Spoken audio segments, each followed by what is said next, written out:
നീ വിഷമിക്കാതിരിക്കേ. പറഞ്ഞു കേട്ടിടത്തോളം ഈ ബാദുഷ ഉണ്ടല്ലോ ഒരു നല്ല മനുഷ്യനാണെന്ന് എനിക്ക് തോന്നുന്നത്. ചിലപ്പോ അവൻ രണ്ടുപേർക്കും ജോലി തരുമായിരിക്കും. ആണോ? ആ എന്നാ എനിക്ക് തോന്നുന്നു. ചിലപ്പോ ശരിയായിരിക്കും. പണ്ട് അച്ഛനും ശിവനും ചെന്നിട്ട് രണ്ടുപേരും പുള്ളി ഒരുപോലെയല്ലേ സൽക്കരിച്ചേ. ഞങ്ങൾക്ക് രണ്ടുപേർക്കും ജോലി തരുമായിരിക്കും എന്നാ എനിക്ക് തോന്നുന്നു. എനിക്ക് അങ്ങനെയാ തോന്നുന്നു. ഒരു ഞാനും ഏട്ടനെ പോലെ ഒന്ന് മാറോ എടി. അമ്മ പറഞ്ഞ കേട്ടോ? ഞാൻ കേട്ടില്ല. ചിലപ്പോ പുള്ളി ഞങ്ങൾക്ക് രണ്ടുപേർക്കും ജോലി തരുമായിരിക്കും. ആര്? ബാദുഷ? എന്റെ ഒരു അഭിപ്രായം ഞാൻ പറയട്ടെ.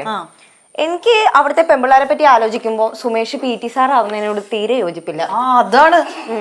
പിന്നെ അവിടുത്തെ ആമ്പിള്ളാരെയും പെമ്പിള്ളാരെയും പറ്റി ആലോചിക്കുമ്പം നാത്തൂൻ ഡ്രോയിങ് ടീച്ചർ ആവുന്നതിനോട് തീരെ താല്പര്യമില്ല. അതെന്താടി? നാത്തൂന് വരയ്ക്കാൻ അറിയത്തില്ലല്ലോ. ഇനി നിനക്ക് വരയെ കുറിച്ച് എന്തറിയാം? പിന്നെ സുമേഷിന്റെ കാര്യം പറഞ്ഞത് കറക്റ്റാ. എന്തെങ്കിലും ഇതുപോലെ ഒരു ദുർദ്ദേശം ഇല്ലാതെ അവനിപ്പോ ജോലിക്ക് പോകാൻ സമ്മതിക്കത്തില്ല. ഇതെന്താ ഈ അച്ഛനും ഒത്തൊന്നും മനസ്സിലാവാത്തേന്നാ? നാത്തൂന് ഇപ്പൊ വരയ്ക്കാൻ അറിയാത്തതുകൊണ്ട് മാത്രമല്ല, നിങ്ങൾ രണ്ടുപേരും പോയാൽ ശരിയാവില്ല എന്നാണ് എന്റെ അഭിപ്രായം. അതെന്താ? ഇപ്പോ നിങ്ങൾക്ക് രണ്ടുപേരിൽ ഒരാൾക്ക് ജോലി കിട്ടിയെന്ന് വിചാരിക്കുക, അന്ന് തൊട്ട് ഈ വീട്ടിലെ മനസമാധാനം ഖതം പോകുക. പക്ഷെ രണ്ടുപേർക്കും കിട്ടിയാ കുഴപ്പമില്ലല്ലോ. രണ്ടുപേർക്കും കിട്ടിയ ചേട്ടന്റെ കാര്യം തീരുമാനമായില്ലേ?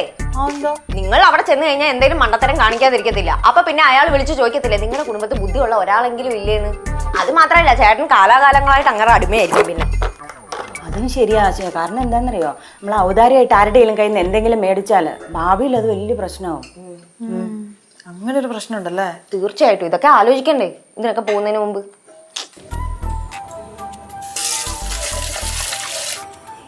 ഹലോ അളിയാ. സുമേഷ് അളിയാ. അളിയാ, ഞാൻ അളിയൻ്റെ അടുത്ത് ഒരു കാര്യം പറയാൻ വേണ്ടി വിളിച്ചതാ. ഞാൻ ജോലിക്ക് പോകാൻ തീരുമാനിച്ചു. ഹലോ എടാ, കട്ടില്ലേ. ഹലോ എടാ, ഞാൻ വീണ്ടും സുമേഷാ. എടാ, ഒരു കാര്യമായിട്ട് പറഞ്ഞ അളിയാ. നീ ഒന്ന് വിശ്വസിക്ക്. ഞാൻ ഏത് ജോലിക്ക് പോകുന്നതെന്ന് അറിഞ്ഞാൽ നീ വിശ്വസിക്കും. പറയട്ടോ +2 പിള്ളേരുടെ PT സാർ. ഇപ്പൊ വിശ്വാസമായില്ലേ? ഇനി തൊട്ട് എന്നും ഞാൻ അളിയാ ജോലിക്ക് പോകും കേട്ടോ. പക്ഷെ എന്ത് ജോലിയാണെന്ന് അല്ല. നിൽക്കളിയാ ഒരു സെക്കൻഡ് ഇപ്പൊ കട്ട് ചെയ്യാൻ വിളിക്കാം. എന്ത്? ഞാൻ മാന്യമായിട്ടൊരു കാര്യം ചോദിച്ചാൽ നീ സത്യം പറയൂ? എത്ര മാന്യമായിട്ട് ചോദിച്ചാലും എനിക്ക് ഇഷ്ടപ്പെട്ടില്ലേ ഞാൻ കള്ളം പറയും. നീ ഒരു മനുഷ്യനാണോടാ? ചേട്ടനെ ചോദിക്കാനുള്ള എന്തെന്ന് വെച്ചാൽ എൻ്റെ അടുത്ത് ചോദ്യം. നീ ജോലിക്ക് പോകുന്നതിലൊക്കെ എനിക്ക് സന്തോഷമേ ഉള്ളൂ. പക്ഷെ നിന്റെ ഉദ്ദേശശുദ്ധിയിൽ ചില സംശയങ്ങളുണ്ടെന്നൊക്കെ ഞാനിങ്ങനെ കേട്ട്. ചേട്ടാ, മനുഷ്യന് മനസ്സിലാവുന്ന ഭാഷയിൽ പറ. നീ പെമ്പിള്ളാരെ വായി നോക്കാനാടാ PT സാറായിട്ട് പോണേ? ചേട്ടാ, ഒരുമാതിരി എൻ്റെ അടുത്ത് ഇല്ലാതെ പറഞ്ഞുണ്ടാക്കല്ലേ കേട്ടോ. അങ്ങനെ ഒരു ദുരുദ്ദേശത്തിന് വേണ്ടിയിട്ട് നീ ആശയുടെ ആഗ്രഹത്തിന് എതിരെ നിൽക്കരുത്. ചേട്ടാ, എനിക്കിത് ഒരു ദുരിതാശല്ലെന്ന് പറഞ്ഞത് വല്ലാത്ത കഷ്ടമൊന്നുമില്ല. അച്ഛാ, ഇങ്ങോട്ട് വാച്ചാ. എന്തുവാടാ ഇങ്ങോട്ട് തോന്നേ. ഈ ചേട്ടൻ പറഞ്ഞ എന്നെ ജോലിക്ക് പോകാൻ ഇല്ലാതാക്കുന്നു. എന്നെ ചേട്ടൻ ജോലിക്ക് കൂടെ നമിക്കുന്നില്ലെന്ന്. എന്തൊരു മനുഷ്യനാടാ നീ? ഒരു ചെറുപ്പക്കാരനെ നന്നാവാൻ സമ്മതിക്കൂലേ? അച്ഛൻ നന്നാവാൻ വേണ്ടിയിട്ടൊന്നുമില്ല PT സാറിന്റെ ഉടുപ്പം തച്ചോണ്ട് വന്നേക്കണേ. ഉടുപ്പ് വെച്ചു ആർക്ക് കൊടുക്കാൻ? എടാ പോടാ കിഴങ്ങ. അച്ഛൻ ഓർത്തോ, അച്ഛൻ ഒരു പൂവാലിനെയാണ് പാവപ്പെട്ട പിള്ളേർ പഠിക്കുന്ന സ്കൂളിലോട്ട് PT സാറായിട്ട് പറഞ്ഞു വിടാൻ വേണ്ടിട്ട് പോണേ. അവ എങ്ങനെയൊന്നും ചെയ്യില്ല ഇല്ലടാ. ജോലിയുടെ കാര്യം ബാധിച്ചായിട്ട് ഞാൻ എന്തായാലും പറയും. ആശയുടെ ജോലിക്കാര്യം ഞാനും പറയാനുണ്ട്. ഞാൻ വിളിച്ചിട്ട് കിട്ടിയില്ല. ഞാനും വിളിച്ചിട്ട് കിട്ടിയില്ല. ഞാൻ നേരിട്ട് കാണുന്നുണ്ട്. ഞാൻ നേരിട്ട് കാണുന്നുണ്ട്. കാണാം. പോടാ, നീ പോടാ. ഞാൻ അവിടെ പോനാ. നീ ഇവിടെ ഇരുന്നോ. ഞാനെന്തോ അധികം പറ്റും.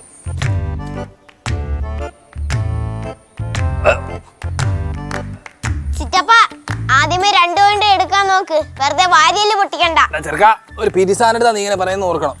ചുമ്മാ ചിറ്റപ്പ PT സാറൊന്നും ആവാൻ പോകുന്നില്ല. എന്റെ അച്ഛൻ എന്നെ PT സാറാകാൻ തീരുമാനിച്ചിട്ടുണ്ട്. അതുകൊണ്ട് ആർക്കും തടയാൻ പറ്റത്തില്ല കേട്ടോ. നാണോ ഇല്ലല്ലോടാ? അച്ഛനെ കൊണ്ട് പറയിപ്പിച്ചിട്ടല്ലേ നിന്റെ സ്വപ്നങ്ങൾ നേടിയെടുക്കാൻ പോകുന്നത്. പിന്നെ കെട്ടിയനെ കൊണ്ട് പറയിപ്പിക്കണമായിരിക്കും. നീ ആ പെമ്പിള്ളേരെ വായി നോക്കാനല്ലടാ PT സാർ ആവാൻ വേണ്ടി പോകാനിരിക്കുന്നത്. ചേട്ടത്തി ഒരുമാതിരി അനാവശ്യം എടുത്ത് പറയില്ല കേട്ടോ. ഞാൻ ഒരു ആരോഗ്യമുള്ള തലമുറ വാർത്തെടുക്കാൻ വേണ്ടി PT സാറായി പോയത്. ചേട്ടത്തിക്ക് ഡ്രോയിങ് ടീച്ചർ ആവണമെങ്കിലേ ചേട്ടത്തെ നേരായ മാർഗത്തിൽ പഠിച്ചിട്ട് വേണം ഡ്രോയിങ് ടീച്ചർ ആവാൻ. ഞാൻ അപ്പോഴേ പറഞ്ഞു നിങ്ങൾ രണ്ടും ജോലിക്ക് പോകാതിരിക്കുന്ന ഈ നാടിന് മൊത്തം നല്ലതെന്ന്. നീ ചേട്ടത്തിക്ക് ജോലിക്ക് പോകുന്ന കുശുമണ്ടാണ്ട് പ്രാന്തി പിത്തക്കാടി നീ അങ്ങനെ പറഞ്ഞത്. അതെനിക്കോ സംശയം ഉണ്ടോ? പിന്നെ നിന്നെ പറ്റി കുറ്റം പറഞ്ഞത് മൊത്തം നാത്തൂനാണ്. ചേട്ടാ, മാക്രി പിള്ളേരെ പോലെ രണ്ടും കൂടെ കിടന്ന് അടിയിടുന്നുണ്ട്. എന്റെ ചേട്ടൻ ഈ ചേട്ടത്തി നിലക്കിരുത്തി വെച്ചു കേട്ടോ. ആരെയും നിലക്കിരുത്തിയിട്ട് ഒരു കാര്യമില്ല. നിങ്ങൾക്ക് രണ്ടുപേർക്കും ജോലി കിട്ടാൻ പോകണ്ട. ഞാനിപ്പോ ബാദുഷ കണ്ടിട്ട് പറഞ്ഞ വഴിയാണ്. ഇപ്പോഴത്തെ ഈ സാഹചര്യത്തിൽ സ്കൂളൊക്കെ നടന്നു പോകുന്ന അവനൊരു ചെറിയൊരു ഡൗട്ട് ഉണ്ട്. മൊത്തം ഓൺലൈൻ അല്ലേ? അപ്പൊ അതുകൊണ്ട് സ്കൂൾ അടിച്ചു കളഞ്ഞിട്ട് അവൻ അണ്ടി ആഫീസ് പണിയാൻ പോകണം. നിങ്ങൾ വിഷമിക്കണ്ട. അവന്റെ കൈയും കാലിലും പിടിച്ചിട്ട് രണ്ടുപേർക്കും ഞാൻ ജോലി ശരിയാക്കിയിട്ടുണ്ട്. അണ്ടി ഓഫീസിലോ? അണ്ടി ഓഫീസിൽ പോയിട്ട് ഞാൻ എന്ത് ചെയ്യാൻ ഉത്തോണ്ണ? അവിടെ ഒരുപാട് തസ്തികകളുണ്ട്. എന്റെ ഏട്ടാ ആ തസ്തികകൾ ഇരിക്കുന്നവരെല്ലാം പ്രായമുള്ള സ്ത്രീകളാണോ? ആയിരിക്കും. എന്ത് അത്രേ ഉള്ളല്ലോ.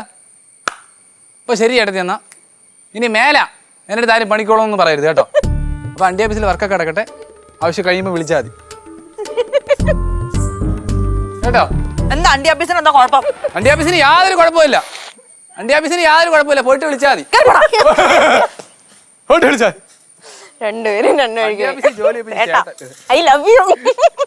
നിനക്ക് ജോലി വേണോ? വേണ്ട വേണ്ട, അയ്യോ എനിക്ക് മൈഗ്രൈൻ ആണ്, എനിക്ക് ജോലി വേണ്ട.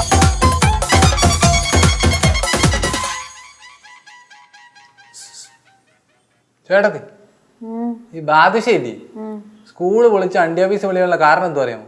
അതിപ്പോ എല്ലാം ഓൺലൈൻ ആക്കിയടാ, സ്കൂളൊക്കെ ഇപ്പൊ ഓൺലൈനിൽ കൂടെ അല്ലേ. അതൊന്നും അല്ല, പിന്നെന്താ? പ്രാക്ക്. പ്രാക്കോ? ആ പൈങ്കിളിയുടെ പ്രാക്ക് ആന്ന്. അതാ ദാ വരുന്ന കൂടോത്രക്കാരി. ഇതൊക്കെ ഒരു മനുഷ്യൻ നന്നാവുന്നുണ്ടോ അവക്ക്?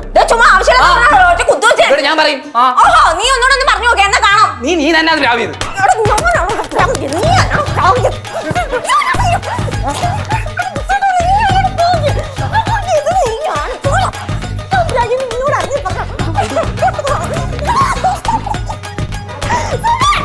തല